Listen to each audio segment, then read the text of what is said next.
عزت مآب بزرگان دین، عزیز طلبہ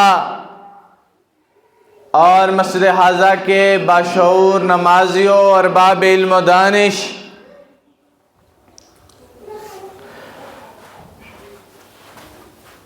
سابقہ ایک جمعہ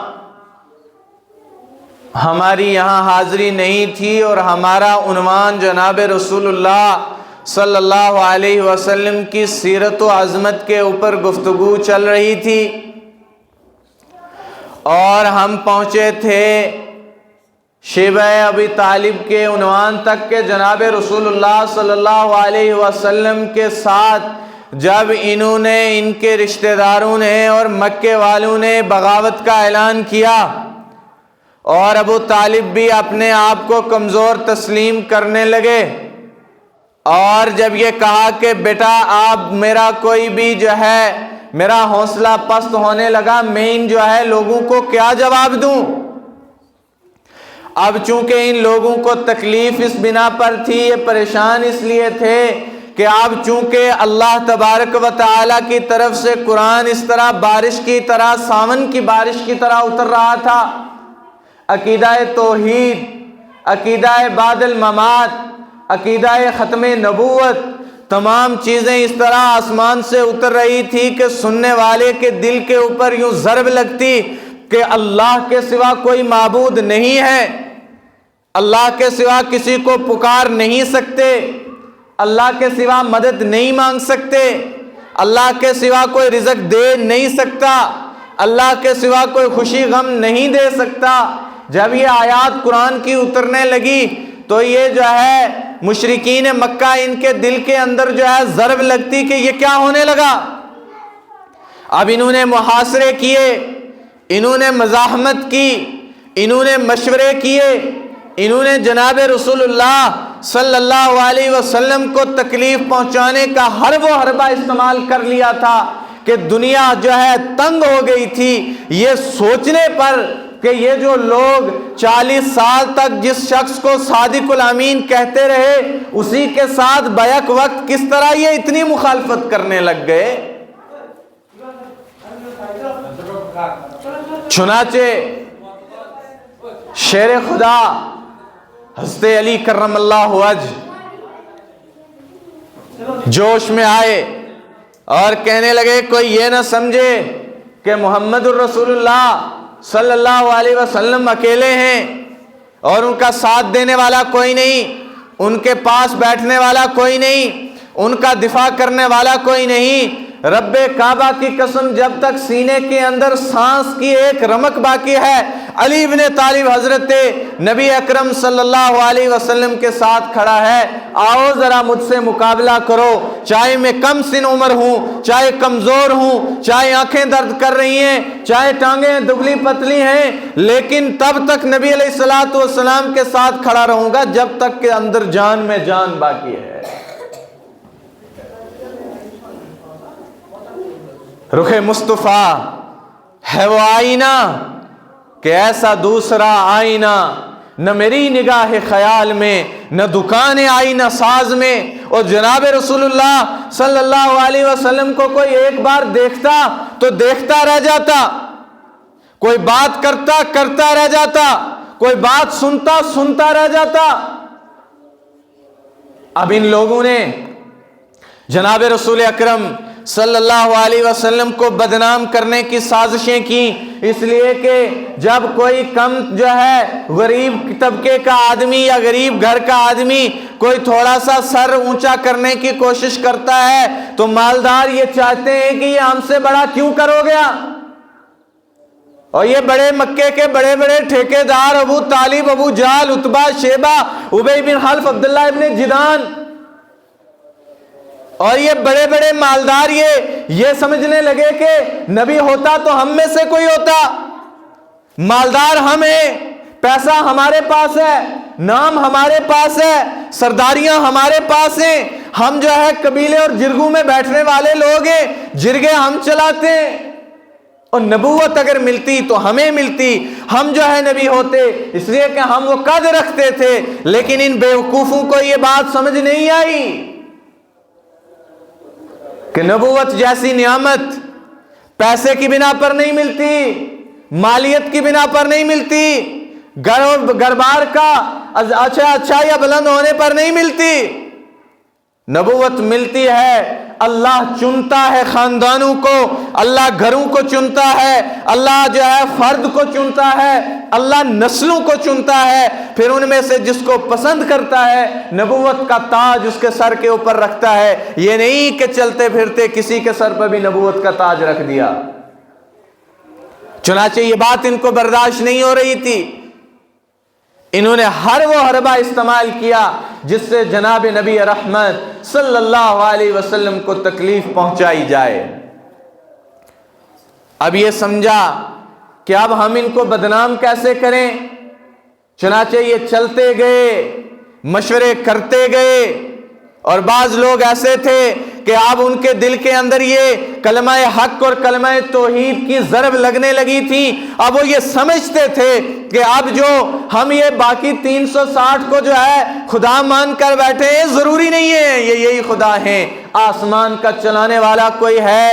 سورج کو لانے والا کوئی ہے، رات کو لانے والا کوئی ہے، رات کے اندر نیند کو لانے والا کوئی ہے، اور نیند سے دوبارہ زندہ کرنے والا کوئی ہے، رزق دینے والا کوئی ہے، ماں کے پیٹ میں زندہ رکھنے والا کوئی ہے، اور کھانا کھلا کر کھانا ہضم کرنے والا کوئی ہے، زبان کے اندر لذتیں لانے والا کوئی ہے۔ ان کو یہ بات سمجھ آ رہی تھی، لیکن انہوں نے اب چال چلی کہ اب ان کو کس طرح بدنام کیا جائے۔ ایک طبقہ اٹھا، اس نے جناب رسول اللہ صلی اللہ علیہ وسلم کے بارے میں یہ کہا کہ یہ تو مجنون ہے، نعوذ باللہ یہ دیوانہ ہو گیا ہے، اس کو کوئی بات سمجھ نہیں آتی، یہ ہمارے باپ دادا کے دین کو برا بھلا کہہ رہا ہے، یہ ہمارے خداؤں کو برا بھلا کہہ رہا ہے۔ تو قرآن کریم نے اور دوسرا طبقہ اٹھا، اس نے کہا لوگوں کو یہ بات کیسے سمجھاؤ گے کہ یہ مجنون ہے، لوگ نہیں مانیں گے، لوگ ہمیں بیوقوف کریں گے۔ لوگ دوسرے طبقے نے اٹھ کر کہا چلو ہم دوسری بات کرتے ہیں، ہم ان کو جو ہے شاعر کہتے ہیں، کہ جیسے عرب کے اندر شاعری کا مزاج تھا، یہ بھی شاعر ہیں، لوگ ان کی طرف جو ہے قدرے چند باتیں سن کر مائل ہو جاتے ہیں، شاعری کا ہنر دکھاتے ہیں، یہ کرتے ہیں، یہ وہ کرتے ہیں۔ دوسروں نے کہا نہیں نہیں، آپ کیسے لوگوں کو کہو گے کہ یہ شاعر ہے، ہم نے شعراء کا کلام سنا ہے، ایسا شاعر ہم نے نہیں دیکھا، ایسا کلام ہم نے آج تک نہیں سنا جو محمد الرسول اللہ صلی اللہ علیہ وسلم ہمیں سنا رہے ہیں، گویا یہ شاعر نہیں ہو سکتے۔ چنانچہ تیسرا طبقہ اٹھا، ہر آدمی اپنی اپنی سوچ، ہر آدمی اپنی اپنی جو ہے ذہنی فراست کو سامنے رکھنے کی کوشش کر رہا تھا۔ چنانچہ تیسرے طبقے نے یہ کہا کہ آؤ ہم یہ کام کرتے ہیں کہ ہم یہ کہتے ہیں کہ یہ جو ہے کاہن ہیں، یہ غیب کی خبریں دے رہے ہیں، جیسے کہ عرب کے اندر نجومیوں کا سلسلہ چل ہی رہا تھا، ہم کہیں گے یہ کاہن ہے، یہ جو ہے پرانی باتیں جنات کو قابو میں کر لیا ہوا ہے، تو یہ ہمیں اس سے بیوقوف بنا رہا ہے۔ چنانچہ پھر لوگوں نے کہا ارے یار تم کیسے یہ باتیں جو ہے ان لوگوں کو ایکسپلین کروائیں گے کہ یہ اتنی ساری چیزیں ہیں، کاہن جو ہے شاعر نہیں ہو سکتا، شاعر مجنون نہیں ہو سکتا، یہ جو ہے آپ کس طرح ان لوگوں کو بتلائیں گے۔ چنانچہ نبی رحمت صلی اللہ علیہ وسلم کے دل پر یہ باتیں گزری، گراں گزری، قرآن اترا، تسلی دی، قرآن نے ایسا دفاع کیا کہ آج تک ایسے الفاظ کسی نے نہیں سنے تھے۔ گویا قرآن کریم نے فرمایا نون والقلم وما یسطرون ما انت بنعمت ربک بمجنون۔ اور یہ لوگ آپ کو یہ جو یا رسول اللہ صلی اللہ علیہ وسلم یہ لوگ جو آپ کو مجنون کہہ رہے ہیں، یہ تانے دے رہے ہیں، قسم ہے قلم کی جس سے تحریر لکھی گئی، یعنی قرآن لکھا گیا، یعنی تقدیر لکھی گئی، جس سے اللہ کے فیصلے لکھے گئے۔ ما انت بنعمت ربک بمجنون، آپ مجنون نہیں ہیں، آپ دیوانے نہیں ہیں، آپ کاہن نہیں ہیں، آپ جادوگر نہیں ہیں، یہ بیوقوف کم عقل لوگ ہیں، ان کی بات میں یہ سمجھ عقل میں نہیں آتی کہ یہ کہنے والے خود ایسے ہیں کہ یہ گمان کرتے ہیں، یہ محض مغالطے میں ہیں، یہ اپنے ذہن کو سوچوں کے اندر گرفت کرتے ہیں اور اسی کے متحد یہ پھر باتیں کرتے ہیں، حالانکہ ہم نے آپ کو نبی بنا کر بھیجا، آپ مجنون نہیں ہیں، آپ اللہ کے آخری نبی ہیں۔ چنانچہ ان لوگوں نے ہر وہ ممکن کوشش کی کہ جس سے جناب رسول اللہ صلی اللہ علیہ وسلم کے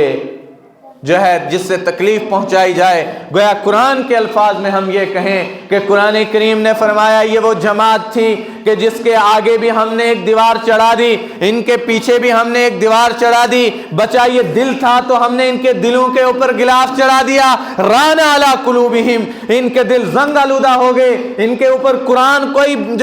اثر کر نہیں سکتا، ان کے دل پر نبی کی بات اثر کر ہی نہیں سکتی، یہ محض مغالطے میں ہے، اور نبی علیہ الصلوۃ والسلام سے ضد کی بنا پر، نبی علیہ الصلوۃ والسلام سے حسد کی بنا پر، نبی علیہ الصلوۃ والسلام سے دشمنی کی بنا پر اللہ کے محبوب صلی اللہ علیہ وسلم کے ساتھ دشمنی کرتے ہیں۔ یا رسول اللہ آپ اپنا کام جاری رکھیں، وَأُمْلِي لَهُمْ مِنَّ كَيْدِي مَتِينٌ، آپ کے اوپر یہ تنگ کریں گے محاصرے، ڈھیل انہیں دو، گرفت ہم کریں گے، پھر جب ہم گرفت کریں گے تو دنیا کے اندر ایسا تم لا کر دکھاؤ کہ جو اللہ کی گرفت سے بچ کر نکلاؤ۔ ان کی عقلوں پر پردے پڑے ہیں کہ یہ جناب رسول اللہ صلی اللہ علیہ وسلم کو مجنون اور دیوانہ کہہ رہے ہیں۔ چنانچہ دین کی ہوا تیز چلی اور جانثار اور عاشق اور محب ایسے کھڑے ہوئے کہ پھر انہوں نے نہ گھر کی، نہ اولاد کی، نہ ماں باپ کی، نہ پیسے کی، نہ متاع کی، کسی کی فکر نہ کی، اور چل پڑے اس کٹھن راستے پر کہ میرے گھر کے راستوں میں کوئی کہکشاں نہیں ہے، انہی پتھروں سے چل کر اگر آ سکو تو آؤ۔ پھر یہ ایسے سنگلاخ اور ایسے کانٹا زدے اور ایسے مشکل ترین راستوں پر انہوں نے قدم صحابہ نے رکھا کہ واپسی جب قدم گھر سے نکالتے تھے جناب رسول اللہ صلی اللہ علیہ وسلم کی طرف جب یہ اپنا رخ کرتے تھے تو واپسی کا کوئی گمان نہیں ہوتا تھا کہ اب لاشیں بھی آئیں گی یا نہیں آئیں گی، لیکن ڈٹے رہے، پیچھے نہیں آئے۔ یہ قدم قدم بلائیں، یہ سواد کوئے جانا، جسے زندگی ہو پیاری وہ یہیں سے لوٹ جائے۔ انہیں جن کو اپنی زندگی سے محبت ہے، جو یہ چاہتے ہیں کہ ہم موت سے ڈرتے ہیں، جو یہ چاہتے ہیں ہم تلوار سے ڈرتے ہیں، جو یہ چاہتے ہیں ہم زخموں سے ڈرتے ہیں، جو یہ چاہتے ہیں ہم تیر اور نیزے سے ڈرتے ہیں، وہ یہیں سے لوٹ جائے جنہیں زندگی ہو پیاری، پھر وہ ہمارا ساتھ نہ دے، ایسے بزدل ہمیں نہیں چاہیے۔ چنانچہ حضرت حباب رضی اللہ تعالی عنہ نے پہلے قدم بڑھایا اور جناب رسول اللہ صلی اللہ علیہ وسلم کے شانہ بشانہ کھڑے ہوئے قبیلہ تمیم کا ایک آدمی اٹھتا ہے جس کو حباب کہتے ہیں، اور وہ آگے بڑھا اور جناب رسول اللہ صلی اللہ علیہ وسلم کے اوپر ایمان لایا، اور ایمان لانے کے بعد کہا گردن کٹتی ہے کٹ جائے، گھر جلتا ہے جل جائے، مسمار کرتے ہیں کر دیے جائیں، جلا وطن کرتے ہیں کر دیا جائے، اب جناب رسول اللہ صلی اللہ علیہ وسلم کو کسی صورت چھوڑا نہیں جا سکتا۔ چنانچہ حضرت حباب رضی اللہ تعالی عنہ کے مالک کو پتا چلا کہ حباب نے کلمہ پڑھ لیا، اور حضرت حباب سے اس کے مالک نے کہا دیکھ تو نے محمد الرسول اللہ صلی اللہ علیہ وسلم پر ایمان لایا ہے، واپس آ جا اپنے دین کی طرف، باپ دادا کے دین کی طرف۔ کون باپ دادا؟ جو لات و عزا کو مانتے تھے۔ کون سے باپ دادا؟ جو حبل کو مانتے تھے، جو بتوں کی پوجا کرتے تھے، جو لات و منات کو اپنا مالک سمجھتے تھے۔ حضرت حباب نے کہا مر تو سکتا ہوں، مارا تو جا سکتا ہوں، جسم کے زندہ جسم سے پیس تو نوچ سکتے ہو، لیکن محمد الرسول اللہ صلی اللہ علیہ وسلم سے اپنے عشق سے اور روگردانی نہیں کر سکتا۔ سلطان باہو رحمہ اللہ بڑے اللہ کے محبوب ولی گزرے ہیں، انہوں نے کہا عاشق ہوویں عشق کماویں دل رکھیں وانگ پہاڑا ہو منصور جئے چک سولی دتے جڑے واقف کل اسرارا ہو عاشق سوئی حقیقی جڑا اصول عشق دے مننے سر نہ دے مکھ نہ موڑے ہاتھ نہ جوڑے پمیں 100 تلواراں کھنے. فرمایا اب جسم سے گوشت نوچ لو کوئی پرواہ نہیں ہے, اب زندہ جلاؤ کوئی پرواہ نہیں ہے, اب اس مشن سے پیچھے نہیں ہٹا جا سکتا. اور اس کے مالک حضرت حباب کے مالک نے حضرت حباب کو اٹھایا اور آگ جلوائی اور انگارے تیار کیے, وہ انگارے کے جن کے پاس سے گزرنا مشکل تھا. حضرت حباب رضی اللہ تعالیٰ عنہ کو اٹھا کر کمر کے بل ان انگاروں کے اوپر لٹایا اور ایک آدمی کو کہا دونوں پاؤں اس کے سینے کے اوپر رکھ تاکہ یہ آگ کی جلن کی وجہ سے انگاروں سے ہل جل نہ سکے. فرمایا حضرت حباب کو جب انکار کر دیا گیا کہ نبی صلی اللہ علیہ وسلم کو نہیں چھوڑ سکتا, فدا کا امی و ابی, ماں باپ قربان, اولاد قربان, میں قربان, میرا گھر قربان, سب کچھ فنا ہو جائے, محمد الرسول اللہ صلی اللہ علیہ وسلم سے روگردانی نہیں کر سکتا, ان کے مشن سے ان کے دین سے جو ہے غداری نہیں کر سکتا. اٹھایا انگاروں پر رکھا, سینے پر ایک آدمی کھڑا ہوا. جب انگاروں نے حضرت حباب کی کمر کی چمڑی جلانا شروع کی تو چربی کی وجہ سے سارے انگارے بجھ گئے اور بے ہوش ہو گئے. جب آگ بجھی تو حضرت حباب کو اٹھا کر پھینک دیا گیا. حضرت عمر رضی اللہ تعالیٰ عنہ کے زمانے میں حضرت حباب لوہار کا کام کیا کرتے تھے, اور حضرت عمر کے زمانے میں کسی دن کمر کو اٹھایا اور حضرت عمر کو دکھایا اور کہا یہ ہیں ہماری قربانیاں دین کے لیے. اور جب حضرت عمر رضی اللہ تعالیٰ نے حضرت حباب کی کمر دیکھی تو کانپ گئے. کہا اس طرح کے تو برس کے جو ہے بیماری کے ساتھ زخم آتے ہیں. کہا خطاب کے بیٹے برس سے نہیں ہوا ہے, جب اسلام قبول کیا تو میرے آقا نے مجھے جناب رسول اللہ سے دور کرنے کے لیے یہ سزا دی کہ میں نے کہا مر تو سکتا ہوں, جل تو سکتا ہوں, نبی صلی اللہ علیہ وسلم کو چھوڑ نہیں سکتا. ایویں ہی دین ہم تک پہنچ گیا, ایسے ہی ہم تک جو ہے کلمہ آ گیا, ایسے ہی ہم نے جو ہے ہم مسلمان ہیں. آج بڑے فخر کے ساتھ ہم دستار سجاتے ہیں, داڑیاں رکھتے ہیں, شلوار قمیض پہنتے ہیں, سنت کے رٹ لگاتے ہیں. ہمیں یہ پتہ نہیں ہے کہ ہم تک یہ تمام چیزیں کن مشکل مراحل سے اور مراسم سے گزر تک ہمارے پاس آئی ہیں. کبھی سوچا ہم نے؟ حضرت حباب کے اوپر غربت کے دن آ گئے اور جن لوگوں کا کام کیا ہوا تھا ان سے کہا میری اجرت دے دو. لوگوں نے کہا پیسہ ویسا نہیں مل سکتا, اس لیے کہ تم نے نبی صلی اللہ علیہ وسلم کو چھوڑنا ہوگا. فرمایا ایک پیسہ ساری دولت میں نبی علیہ الصلوۃ والسلام کے جوتے کی نوک پر رکھ کے ٹھوکر مارتا ہوں, مجھے تو حضور کے قدموں کے نیچے آنے والی مٹی پر بھی جو ہے میں قربان ہو جاؤں, پھر بھی اپنے لیے فخر سمجھتا ہوں. اسی طرح دوسرے نمبر کے صحابی حضرت بلال حبشی رضی اللہ تعالیٰ عنہ, وہ حبش کا کالا غلام اٹھتا ہے جس کو عرب کے اندر کوئی بات کرنے کے لیے تیار نہیں, اور قوم کے, رنگ کے, نسب کے, مال کے, پیسے کے جنگ, غریب امیر کی جنگ. میں امیر ہوں, مجھ سے پہلے غریب کے اونٹ نے پانی پی لیا, سالوں جنگ لگے گی. اب کیسے ہو گیا؟ قتل ہو گئے اور جو ہے چھوٹی چھوٹی باتوں پر لڑ رہے ہیں. حضرت بلال رضی اللہ تعالیٰ نے ایمان قبول کیا اور پتہ چلا ان کے مالک کو عبداللہ ابن جدان, اس نے حضرت بلال حبشی کو اٹھایا اور کہا واپس لوٹا اپنے دین کی طرف جس پر تھا. کہا نہیں, ہم نے ایسا سودا کر لیا ہے, اب واپسی کی کوئی گنجائش نہیں ہے. چنانچہ عرب کی ریت اور آگ سے زیادہ گرم اٹھایا اور حضرت بلال حبشی کو الٹا لٹا کر اوپر چٹان رکھ دی گئی, اور جب نیچے سے اس ریت کی جو ہے گرمی پکڑتی اور جو ہے جسم جلتا ریت کے ساتھ, اور زور زور سے کہتے احد احد, اللہ ایک ہے, اس کے سوا کوئی معبود نہیں ہے, نبی علیہ الصلوۃ والسلام کا دین سچا ہے, غالب آئے گا, ہم رہیں یا نہ رہیں, ہر گھر میں اس دین کو جانا ہے.